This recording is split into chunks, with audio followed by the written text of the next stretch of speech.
Good day and welcome to NotJustBusiness.com, a series of podcasts where we explore the human traits that make people successful. I'm very fortunate to be in the home of Karen White, one of the best coaches I know. In fact, probably one of the best in the world, extremely well qualified, and she teaches coaches who are at a higher level than I am, so she must be pretty damn good. Karen, I'm not going to embarrass you by singing your praises here, but tell us a little bit about your coaching background.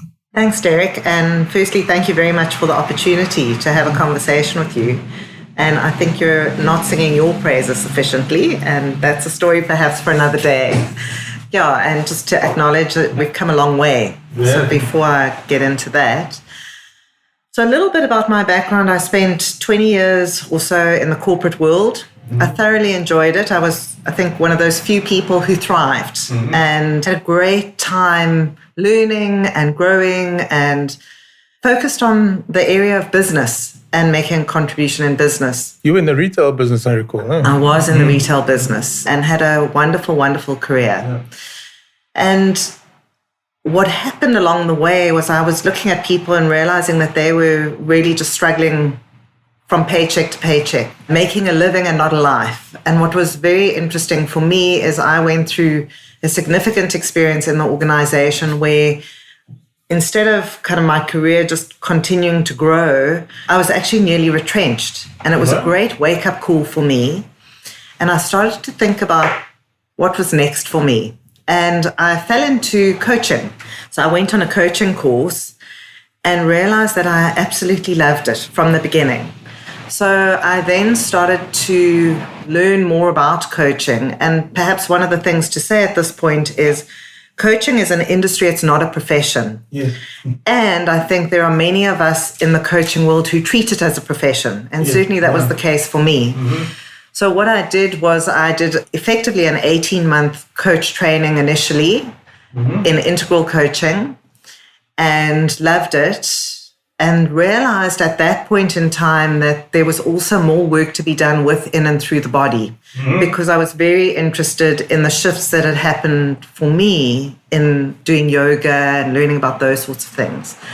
So I then formed an association and relationship with Wendy Palmer, who has founded an organization called Leadership Embodiment. Yes. And we've had an amazing collaboration and relationship and friendship for the last 10 years. Okay, is that still continuing? I remember I attended one of those little workshops. And yes.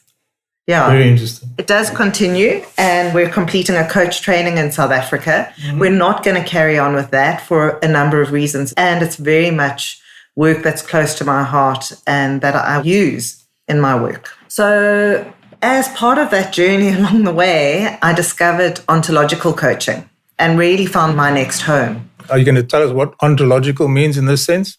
Yes, great. It almost sounds like cancer, but that's with a C. It's a very unuser-friendly word. Yeah. And let me go there right now. Yes. So absolutely. So if you go to a dictionary and you look at what the meaning of ontology is, it is the study of being, or also said a little bit differently, the study of the nature of human existence. What does it mean to be a human being? And what is it that affects us and informs us as human beings? And ontological coaching is coaching to the way of being of the person, who and how they are being in the world. And that's really important because that's where our perceptions and attitudes live. And when you're saying way of being, are you referring to something like the worldview or the way they show up in the world? Both and more. So who and how they are being in the world, which is informed by all their previous experiences, all their previous learning, and how they observe the world. So one of the things we talk about, the strapline of ontological coaching, is observing differently. So we are all unique observers, and we can shift the way we observe ourselves, others, and the world at large. Shall I keep going in terms of I'm just thinking observing. Well, most of us are pretty good at observing other people, or some of us enjoy it. I mean, when my wife and I go on holiday overseas, she likes to go visit museums and stuff. I like to sit at coffee shops and look at people. I find people so interesting. Somebody made a comment to me the other day, says, maybe people are your museum. So that was quite a distinction for me. That's fantastic. I love it. And one can tell, I think I can tell a lot about people obviously making assumptions about their life story. And obviously you'll be much better at that, but I'm sure we'll get to that. Look forward to that. Yeah. How accurate do you think you are when you look at somebody and you make your initial assessments without even speaking to them? So language is a very big part of ontological coaching. Okay. And I think that we can observe people and hold a view about them. And it's always an interpretation. So often in the conversation, things that I've observed, I might see or not. So in a way, I hold it as a hypothesis of how they might be. And certainly in terms of the way we hold our body, how centered we are or whether we're slumped, that has a huge implication on our moods and how we might see the world. Okay. Yeah. So that's interesting. So you're saying language affects body, affects moods, and maybe that goes around in circles. That's exactly right. They're all inextricably linked. And what's amazing about us having language is we can separate that out and explore that. And it's a big part of how we see our lives and the meaning we make of our lives. But what can you generally tell just by looking at somebody without speaking to them? I'm still interested in your sort of initial assessment. And let me add that you may be also listening to them, speaking to other people. Well, it's interesting because on the 18-month course that we do, one of the things we invite people to do, our students, is to observe people, whether in coffee shops or in relationships, people they might know, and to see what they observe in the body and then make some assessments about it. Bearing in mind, assessments are never true or the truth. So I'm always interested in how someone, from a presence point of view, shows up in their life and in the world. So if they walk into a room and they're sort of drawing in, that can point potentially to a mood of perhaps anxiety. If they are slumped, the tone of voice, so that's when they're starting to speak, all of those offer clues and cues. So one of the things you can do is, for example, the fundamental view we have about ourselves, whether I'm good enough or I'm not. You might see something like that in the body in terms of the way someone enters into a room. And I can give you a quick example if you like. Yeah, sure. Okay. So I'd met with a client and we were in a conversation. It was the first time I met with her. And she was talking about she lacked confidence in walking into boardrooms and project management meeting rooms. Anyway, and I had a sense that talking about it was not going to be so useful for her. She was quite young. She was inquisitive and curious. So I said to her, would you be interested in having an exploration working with the body? And she said, sure. So I said, well, I'm interested in how you walk into a room. Are you okay to show me that? So anyway, so she said, sure. We were working here. She got up, I got up with her, and she walked. And the way she walked was in quite a slumped way, head a little bit down, sort of looking around. Her eyes were sort of darting a little bit, and also her muscle tension. She was kind of like not able to move freely in her body with her arms and her legs. So quite sort of stilted would be some other assessments.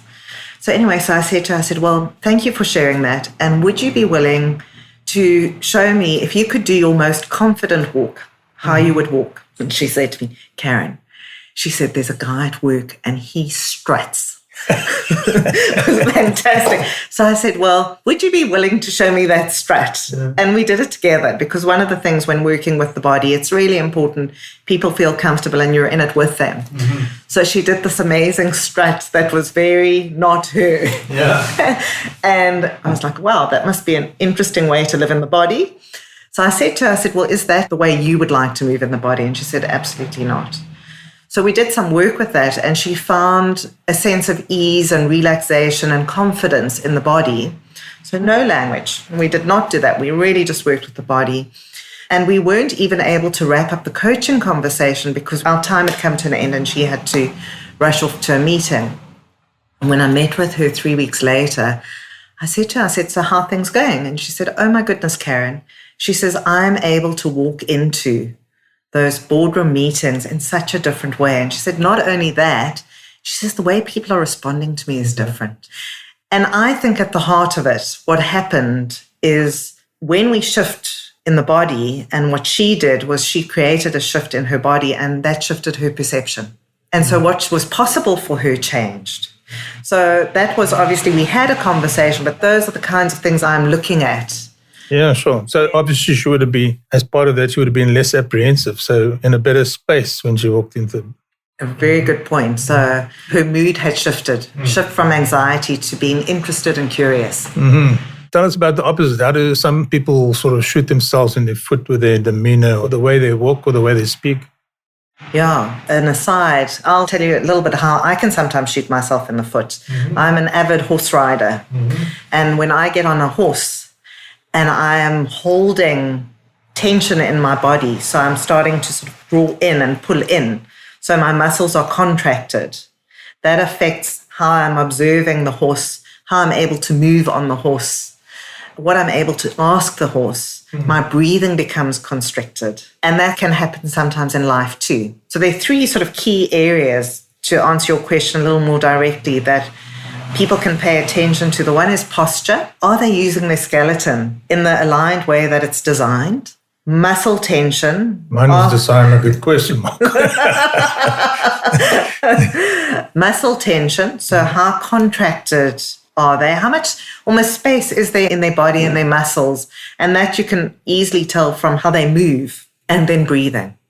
So something from my yoga years is how we breathe is how we think, and how we think is how we breathe. And so if my breathing is shallow, then the chances are I'm going to be much more prone to anxiety. But there, again, you train to observe yourself, is to look at your breathing. That's something that 99% of people don't consciously think, how am I breathing right at this moment? So that's a good point. Maybe they should be. Exactly. And I think that's where mindfulness has become such a big area. It's one of the reasons I love the leadership embodiment work, because we give people a process to pay attention to their breathing and to create a shift in their perception through a simple practice. And then with ontological coaching, we all have a body and we can all bring awareness to that. So to your point, people are able to then start to notice, like, oh, so how am I breathing? And ask that question and notice, and then shift, potentially. I was thinking of this the other day. I used to be quite a mean card player in my young, spoiled youth days. I played competitive bridge and I played casino, blackjack in those days when they didn't have machines dealing, and I was quite lucky, good. I don't think I would have wanted to have played against you. And poker, the occasional game of poker. But the two things I want to say about that, I think it was Mark McCormack who said, every poker player knows that at every table there is a patsy. So a guy gets taken. He said, if you're sitting at a poker table and you can't spot the patsy, you're it. Brilliant. There's a lot of truth to that.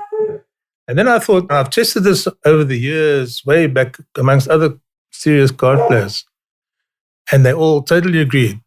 The mood that you're in when you get to the game, whether you're optimistic, if you're feeling a bit down, your cards will go exactly the same way.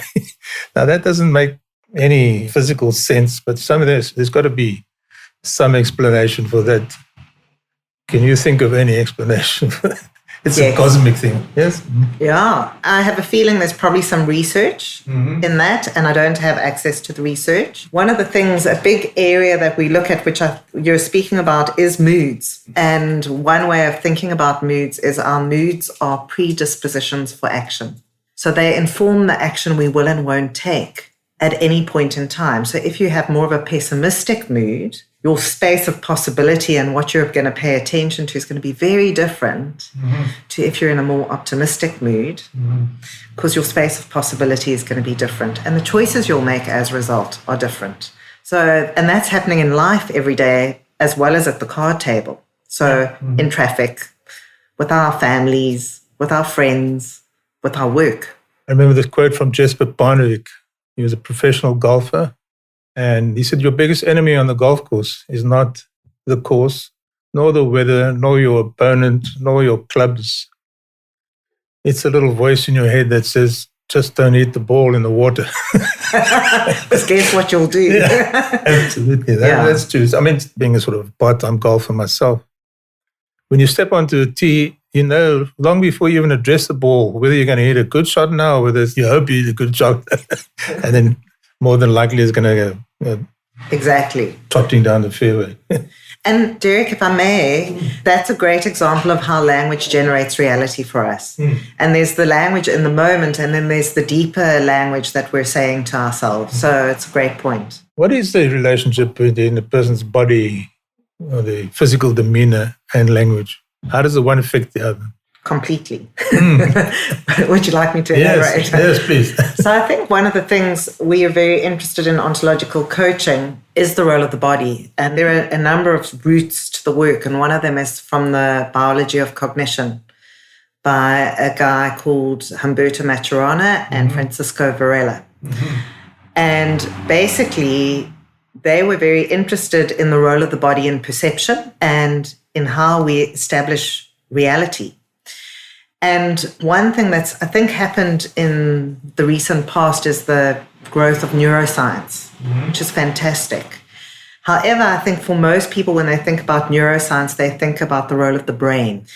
And if you go and you start to look at neuroscience and you start to look at the biological underpinnings of what it means to be human, it involves the entire nervous system. So our nervous system is responsible for our communication and behavior, of which language is a key part. And there's a complete interrelationship between the two. So, for example, when we change the way we speak to ourselves about ourselves, that's not just a change in language, that's a change in our nervous system. And that can potentially also be a change in mood, because our moods are also biological processes. They're not things out there. So I don't know if that addresses your question. That's how it all fits together. I'm thinking now you've raised the point. Can you give me an example of how your language affects your reality? With pleasure. And again, can I give you an example? Absolutely. So when I was working with a group in the United States, there was a lovely man on the course anyway, and he was using the word need. I need to do this. I need to exercise, Karen, so that I can stay fit and I can do the work. And I really need to do this course because we were looking at doing another long course. I listened to this. We have a conversation in the morning where people can share. And I said to him, with his permission, I said, can I offer you something? And he said, sure. So I said, I'm interested in that word need. And he said, well, he says it's compelling. It means I'm going to do things. So I said, okay. I said, well, would you mind if I offered you an alternate word? So he said, sure. So I said, I'm wondering what would happen if you said, I want to or I choose to. And he was like, nah, Karen, it's not going to make much of a difference. So I said to him, I said, well, in the moment, would you say it? Whether it's I need to exercise or I need to do this coaching course, would you say that? And he did. And I said, what was that like? And he said, that felt good. So anyway, so I said to him, I said, well, would you now say it in this different language pattern of I really want to or I'd love to, whatever the words are for you? And he said to me, he said, I want to exercise because it's good for me. And everything changed. And he went, oh, I get it. Because in the process of changing his language, the way he held his body shifted and the way he related to what he wanted to do in the world changed. Okay, that's very interesting. Yeah, I'd love to, if you don't mind, to give credence to where that work comes from. A guy called Albert Ellis picked up on these two different ways we language to ourselves and the world, which is the language of necessity. I have to, I must, the language of the slave, versus the language of choice. I choose to, I want to, which is the language of freedom. Yes. So this is a really big piece. Yeah, and then people speak in negotiation terms, and we really gunned them down at the table. Business things are spoken of as war. So let's turn a bit to moods and emotions. What is the difference, by the way? What's the difference between a mood and emotion? It's a great question. So in this interpretation, the difference is emotions are short-term and they are often in relation to events. So they come and go based on someone cutting in front of you in the traffic, getting a surprise phone call from a good friend, or a great offer for work. So, and we have emotional responses to that. Moods, on the other hand, tend to be often in the background and not in relation to an event, but perhaps an event has happened, we had the emotion, and then it's stuck around and become a mood. And moods are pervasive and they're always with us, and we cannot not be in a mood. Okay. So, you mean every moment of our lives, we are, at least every waking moment, we are in some kind of mood. Okay. and could be a cocktail of moods. Yes. And even when we're sleeping. Is that so? Okay. Yeah. All right. You're going to have to explain that even when you're sleeping part. Well, it's our nervous system is in action while we're sleeping. Okay. When we dream, we're dreaming in language. So you're saying moods affect your body, and your body is the thing that's sleeping, and it'll be part of it there too. Okay. Yeah. All right. Interesting stuff. So how does one get out of a bad mood? If you've lost your temper because of the guy who cut in front of you in the traffic, Yeah.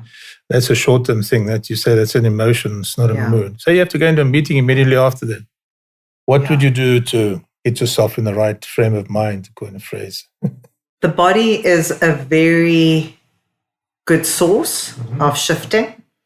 And I think one of the things I would say is, in a way, labeling moods good or bad is not so useful. Yeah.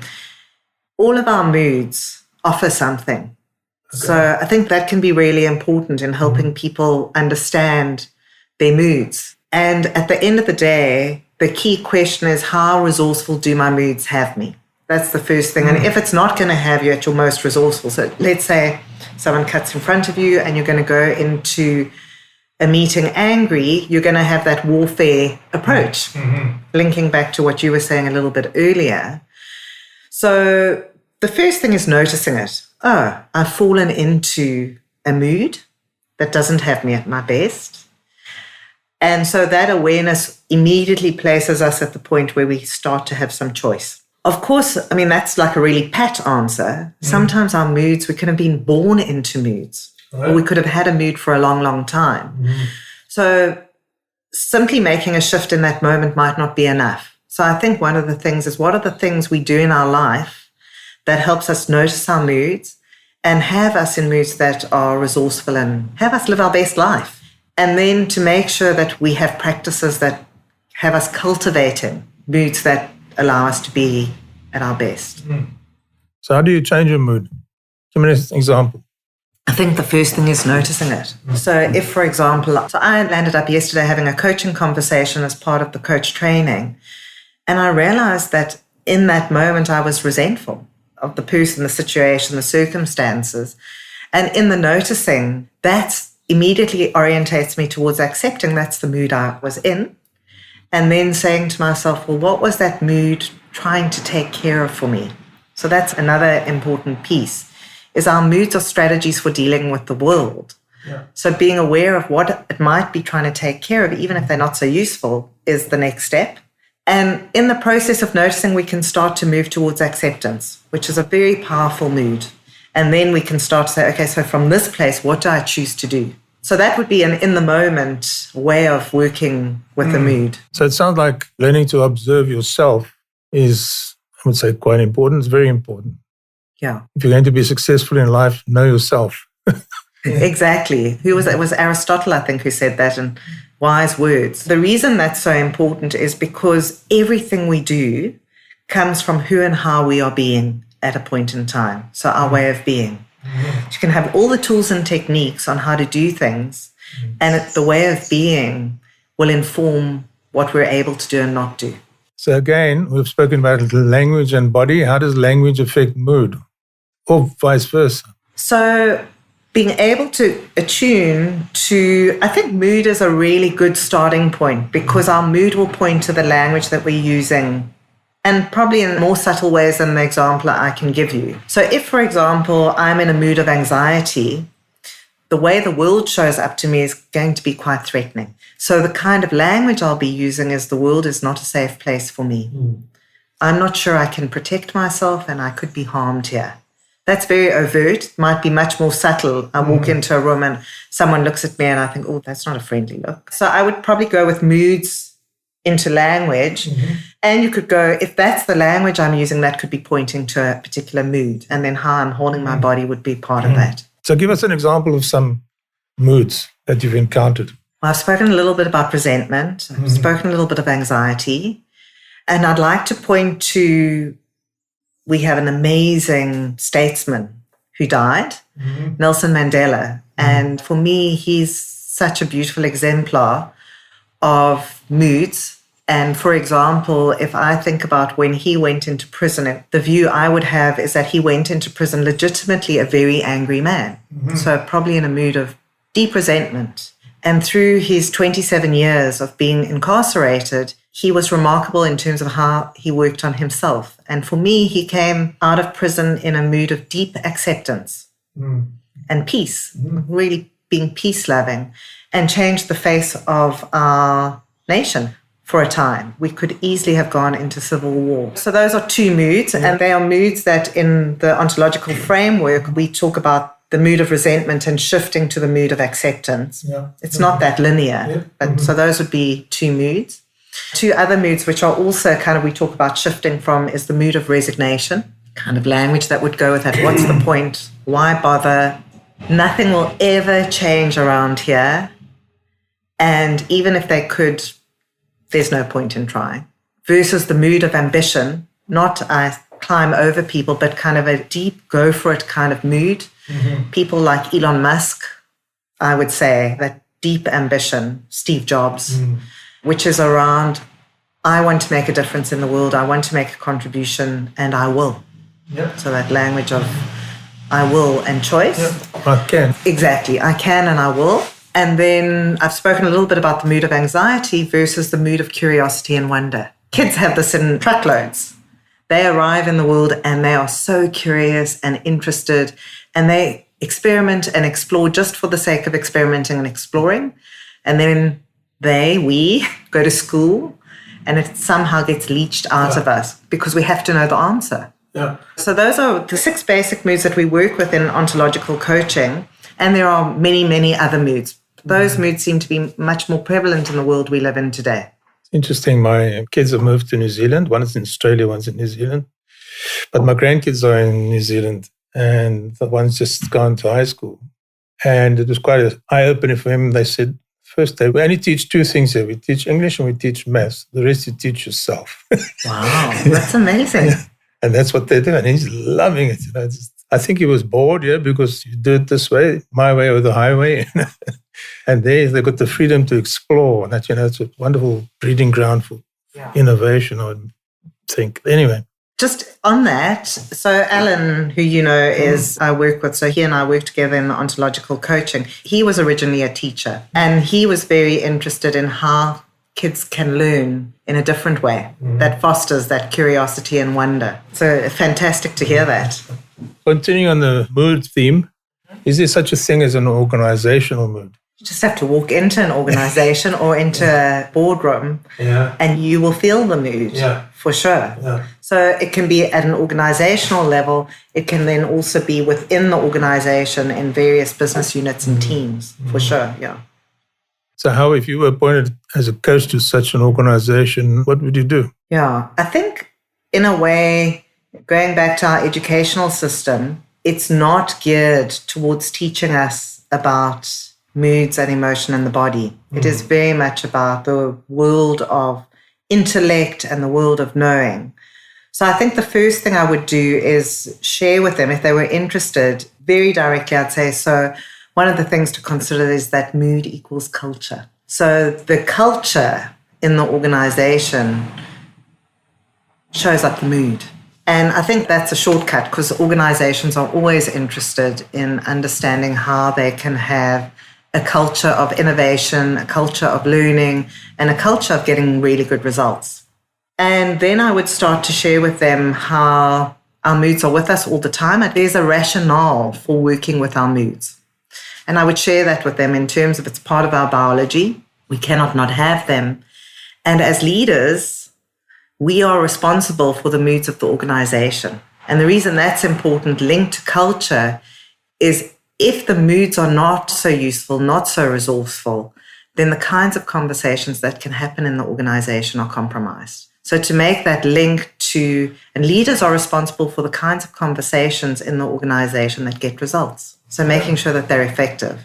So let me stop there. So tell me about your further journey in the ontological space. You progressed to now a teacher of ontological coaches. And of course, from your work as a coach, you are a master coach. There's probably nothing further that you can do. Obviously, we always continue to learn. But as far as coaching qualifications go, you're right up there with the top. So you've been around, you looked around organizations. What is let me ask it this way. What are the 2 things that surprise you, that still surprise you about people, both on the positive side and on the negative side? I am delightfully surprised at people's potential and capacity. So picking up on your grandson, what he has been exposed to is an invitation to step into his capacity and potential. And if you are willing, me, as I enter into any coaching engagement, any learning with the ontological coaching course, I'm fascinated with how people are able to observe themselves and create a shift. So that, I mean, for me is amazing. And I'd be lying if I said I didn't ever get disappointed. Yes. Which is really about my own standards of how I think the world should be and my own assessments.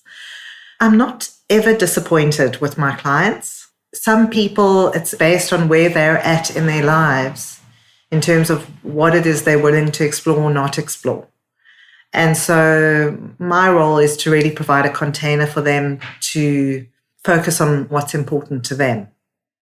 And coming back to it's not that I don't ever get disappointed or don't have moods that perhaps don't have me at my best.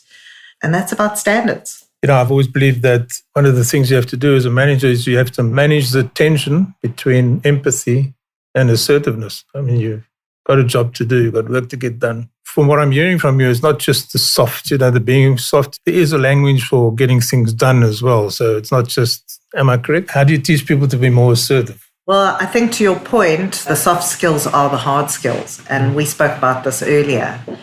So I think at the end of the day, if, for example, as part of the coaching engagement, the line manager and the individual and I are sitting there, and the line manager says, well, I would like the person to be more assertive, the very first thing to do is to say, exactly what do you mean by assertive? And what is it that you would like to see that is different at the end of the coaching engagement that would have you say, this person is assertive? Because I think what happens in organizations is there'll often be sort of throwaway lines about people and assessments. Not a team player. Not a team player. Doesn't go the extra mile. Exactly. We know them all. And so I think the first thing is understanding exactly what it is that means.